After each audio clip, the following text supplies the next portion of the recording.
കർണാടകയിലെ ചിത്രദുർഗയിലുണ്ടായ നഴ്സിംഗ് വിദ്യാർത്ഥികളുടെ ബസ് അപകടത്തിന് പിന്നിലെ യഥാർത്ഥ കാരണം കണ്ടെത്താൻ പോലീസ് വിപുലമായ അന്വേഷണം ആരംഭിച്ചു. ഡ്രൈവറുടെ പിഴവോ സാങ്കേതിക തകരാറോ അതോ മറ്റെന്തെങ്കിലും തരത്തിലുള്ള അട്ടിമറി സാധ്യതകളാണോ ദുരന്തത്തിലേക്ക് നയിച്ചതെന്ന കാര്യം പ്രത്യേക അന്വേഷണ സംഘം പരിശോധിച്ചു വരികയാണ്. വെള്ളിയാഴ്ച പുലർച്ചെയുണ്ടായ ദാരുണമായ അപകടത്തിൽ ബസിന്റെ ഡ്രൈവർ ഗുരുപ്രസാദ്, ക്ലീനർ ശങ്കർ എന്നിവർ സംഭവസ്ഥലത്തു വെച്ച് തന്നെ മരണപ്പെട്ടിരുന്നു. അപകടത്തിൽ പരിക്കേറ്റ 29 യാത്രക്കാരിൽ 19 പേരും മലയാളി നഴ്സിംഗ് വിദ്യാർത്ഥിനികളാണ്. പരിക്കേറ്റ ആരുടെയും നില ഗുരുതരമല്ലെന്നാണ് പ്രാഥമികമായി ലഭിക്കുന്ന വിവരം. ഗോവയിൽ നിന്ന് വിനോദയാത്രയും പഠനയാത്രയും കഴിഞ്ഞ് ബംഗളൂരുവിലേക്ക് മടങ്ങുകയായിരുന്ന സംഘമാണ് അപകടത്തിൽപ്പെട്ടത്. ദേശീയപാത 48-ൽ ചിത്രദുർഗ അയ്യപ്പമംഗല പോലീസ് സ്റ്റേഷൻ പരിധിയിൽ വെച്ചായിരുന്നു നിയന്ത്രണം വിട്ട ബസ് മറിഞ്ഞ് അപകടമുണ്ടായത്. ബംഗളൂരു ബന്നാർഘട്ട റോഡിലെ യൂണിവേഴ്സൽ നഴ്സിംഗ് കോളേജിലെ വിദ്യാർത്ഥികളാണ് ബസ്സിലുണ്ടായിരുന്നത്. അധ്യാപകരും വിദ്യാർത്ഥികളും അടക്കം 53 പേരാണ് വാഹനം അപകടത്തിൽപ്പെടുമ്പോൾ ഉള്ളിലുണ്ടായിരുന്നത്. പുലർച്ചെയുണ്ടായ അപകടമായതിനാൽ ഭൂരിഭാഗം യാത്രക്കാരും ഉറക്കത്തിലായിരുന്നു. അപകടത്തിന്റെ വ്യാപ്തിയും സ്വഭാവവും കണക്കിലെടുത്ത് ബസിന്റെ മെക്കാനിക്കൽ സംവിധാനങ്ങളിൽ ഏതെങ്കിലും തരത്തിലുള്ള കൃത്രിമത്വമോ അട്ടിമറിയോ നടന്നിട്ടുണ്ടോ എന്ന് ശാസ്ത്രീയ അന്വേഷണത്തിലൂടെ വ്യക്തമാക്കുമെന്ന് പോലീസ് അറിയിച്ചു.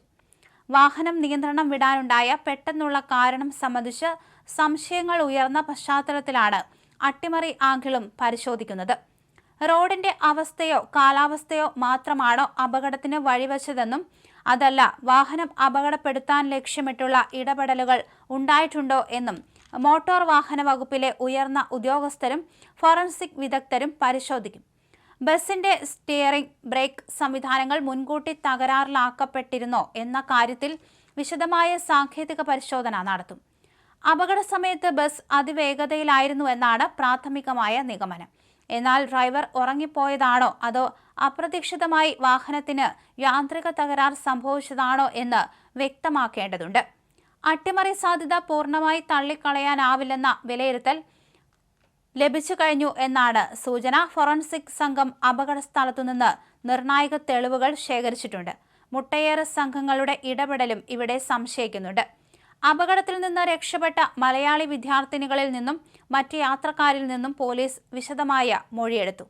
യാത്രയിലുടനീളം ഡ്രൈവറുടെ പെരുമാറ്റത്തിലും വാഹനത്തിന്റെ പ്രവർത്തനത്തിലും എന്തെങ്കിലും തരത്തിലുള്ള അസ്വാഭാവികത ശ്രദ്ധയിൽപ്പെട്ടിരുന്നോ എന്ന് അന്വേഷണ സംഘം പ്രത്യേകമായി ചോദിച്ചറിഞ്ഞു. എന്തായാലും അപകട വിവരമറിഞ്ഞ ഉടൻ തന്നെ പോലീസും പ്രദേശവാസികളും ചേർന്ന് രക്ഷാപ്രവർത്തനം നടത്തുകയായിരുന്നു. പരിക്കേറ്റവരെ സമീപത്തെ ആശുപത്രികളിൽ പ്രവേശിപ്പിച്ചു. വിദ്യാർത്ഥികളുടെ ആരോഗ്യനില തൃപ്തികരമാണെന്ന് ബംഗളൂരുവിലെ മലയാളി കൂട്ടായ്മ ഭാരവാഹികളും കോളേജ് അധികൃതരും സ്ഥിരീകരിച്ചിട്ടുണ്ട്. സംഭവത്തിൽ അയ്യപ്പമംഗല പോലീസ് കേസ് രജിസ്റ്റർ ചെയ്ത് അന്വേഷണം ഊർജിതമാക്കിയിട്ടുണ്ട്. മോട്ടോർ വാഹന വകുപ്പിന്റെയും ഫോറൻസിക് വിഭാഗത്തിന്റെയും സമഗ്രമായ സാങ്കേതിക റിപ്പോർട്ട് പുറത്തു വരുന്നതോടെ മാത്രമായിരിക്കാം അട്ടിമറി ശ്രമങ്ങളോ ഡ്രൈവറുടെ പിഴവോ അപകടത്തിന് കാരണമായോ എന്നതിൽ പൂർണ്ണമായ ഒരു വ്യക്തത വരിക.